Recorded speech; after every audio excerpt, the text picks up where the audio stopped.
छलावा एक रहस्यमयी और ड्रामी लोक कथा है जो भारत के विभिन्न हिस्सों में सुनाई जाती है, खासकर उत्तर प्रदेश, बिहार और झारखंड में।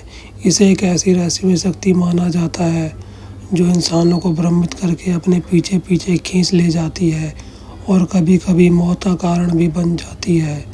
यह कहानी गांव के रामलाल की है। रामलाल एक साधारण इंसान था जो हर रोज़ सुबह खेत पर काम करने जाता था। एक दिन गर्मियों की रात वह देर से खेत से लौट रहा था।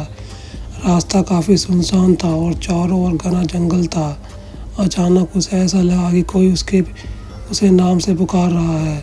उसने पीछे मुड़कर देखा, लेकिन वहाँ कोई नहीं था। थोड़ी ही देर में उसे एक हल्की रोशनी दिखाई दी जो उसे आगे आगे चलने लगी।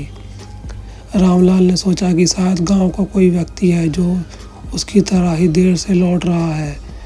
वह उस रोशनी के पीछे पीछे चल पड़ा, पर वह रोशनी कभी पास आती तो कभी दूर हो जाती। रामलाल को महसूस हुआ कि वह रास्ते से भटक चुका है, लेकिन अब बहुत देर हो चुकी थी। चारों ओर अजीब सी आवाज़ें आ रही थी, जैसे कोई फुसफुसा रहा हो या पेड़ों के बीच कुछ चल रहा हो। घबराहट में उसने अपने पिताजी की बात याद की, अगर कभी छलावा दिखे तो ज़मीन पर गिरकर अपने ईश्वर का नाम लेना और आंखें बंद कर लेना। रामलाल ने वैसा ही किया। उसने अपनी आंखें बंद कर लीं और ज़ोर ज़ोर से राम राम बोलने लगा।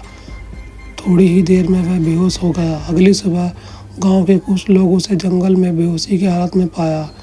डॉक्टर ने बताया कि डर और थकान के कारण वह बेहोश हो गया था, लेकिन रामलाल जानता था कि उसने किसी अनजानी शक्ति का सामना किया था, छलावा का।